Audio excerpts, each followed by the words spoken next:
Saudi আরব প্রবাসী মিতু আক্তার নীলার সাথে প্রতারণা করে 2 সন্তানের জনক খোকন বিবাহের ছলনা করে হাতিয়ে নিয়েছে 7 লক্ষ টাকা। দীর্ঘ 3 বছর ফেসবুকে সম্পর্ক হবার পর 13ই অক্টোবর 2022 সালে দুজনের বিবাহ হয়। সৌদি আরব প্রবাসী মিতু আক্তার নীলা ও প্রমাণ প্রবাসী খোকন উভয়ই বাংলাদেশে এসে এই বিবাহ বন্ধনে আবদ্ধ হয়। খোকন তার নিজের পরিচয় গোপন রেখে অবিবাহিত সেজে এই প্রতারণার ফাঁদ পাতে। ভোলা জেলার লালমোহন থানার কুলচরা গ্রামের আনিসুল হকের ছেলে খোকন। মা বাবা হারানো মিতু আক্তার নীলাকে খ্রিস্টান ধর্ম থেকে মুসলমান ধর্মে ধর্মান্তরিত করার কারণে মিতু তার আত্মীয় স্বজনের নিকট ফিরে যেতে চায় না এবং তার অধিকার ফিরিয়ে দিতে এই প্রতারণার বিচারের দাবি জানান। খোকনের পিতা আনিসুল হক, মা বিলকিস, বোন ও তার বিবাহিত স্ত্রী সকলেরই এই প্রতারণার সাথে সম্পৃক্ততা রয়েছে বলে দাবি মিতু আক্তারের। বিভিন্ন সময়ে বোন ও স্ত্রীকে বোন বানিয়ে টেলিফোনে কথা বলিয়ে সুকৌশলে খোকন প্রতারণা করে হাতিয়ে নিয়েছে লাখ টাকা। প্রতারক খোকন সকল কিছু হাতিয়ে নিয়ে মিতুর সাথে যোগাযোগ বন্ধ করে আবার সৌদি আরব প্রবাসে চলে যায়। খোকনের মা বাবা ও তার স্ত্রী মিতুকে বউ হিসেবে স্বীকার করে মেনে নিলেও অবিবাহিত খোকনের প্রতারণার শিকার হয়ে দিশেহারা প্রবাসী ফেরত মিতু আক্তার।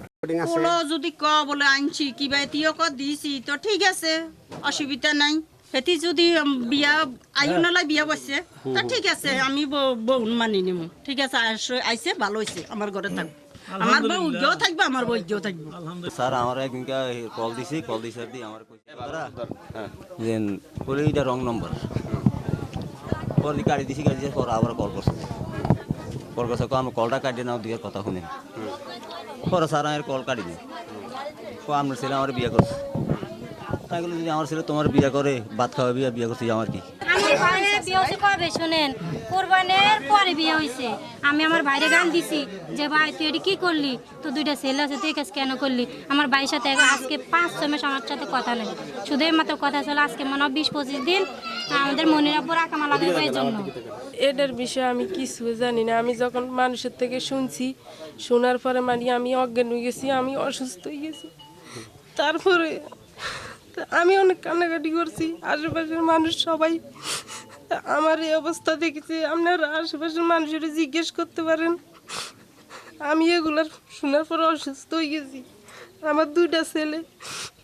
জি না আপু, এটা শুনেন, আমি আপনারা কি বলি, এটা মিথ্যা কথা। যখন আমি মানুষের থেকে শুনছি তখন মিতুয়ে আমার নাম্বার সংগ্রহ করছে, মানুষের থেকে সংগ্রহ করে আমার কাছে কল দিছে। কল দিয়ে বলেছেন কি আমার বলছে আপনার স্বামী আমার বিয়ে করছে। তখন আমি কইছি যে আমি তো জানি না, আমি মানুষের থেকে শুনছি আপনি নাকি ওর বউ, আপনার 2টা ছেলে। আমি কি হ্যাঁ সবই সত্য শুনছো, আমার 2টা ছেলে, দেখো আমার ছেলে। আমি ওরে দেখাইছি আমার 2টা ছেলেরে। তারপর আমি কইছি ওর সম্পূর্ণ সব। তারপর আমি কইছি আমি কি এখন তো সব শুনছো সত্য কথা, তাহলে তুমি আর সরে যাও। না, সরে যাওয়া সম্ভব না। সবকিছু মিলে তাদের কথা শুনে আমি খোকনকে বিয়ে করি। সে বিদেশে যাওয়ার 15 দিন আগে সে আমাকে বিয়ে করে, 13/10/2022 ফ্যান্টাস্টির সামনে এসে আমার সাথে দেখা করে আমাকে বলে যে আমি পাসপোর্ট করব নভেম্বর মাসের 2 তারিখে, আমার কিছু টাকা লাগবে। তখন বলছে যে যদি টাকা লাগে তাহলে তুমি তো বিদেশ করছো, তুমি টাকা নিয়ে কি করবে? তো আমার টাকার প্রয়োজন আছে, বাড়িতে আমার ঘর লাগবে, তাই বিয়ে করনি? না, বিয়ে করিনি। তোমার বাবা মা সমৃদ্ধি আছে? তো বলছে হ্যাঁ আমার বাবাও জানে মাও জানে, তুমি সবার সাথে কথা বলো। তখন আমি ওর বাবা মার সাথে আমি সবার সাথে কথা বলছি। তার বাবাও বলছে খোকন যদি তোমাকে ধর্ম থেকে এনে বিয়ে করে থাকে, আমার ছেলে যদি তোমাকে খাওয়ান পড়ন না দেয়, আমি তোমাকে ঢাকা গিয়ে বিক্রি করে ভাত খাওয়াবো। এমনকি খোকনের মাও এই কথা বলছে যে তুই আমার বাড়ি আমি তোর মেয়ের মতো করে রাখবো, তোর কোনোদিন কষ্ট হবে না।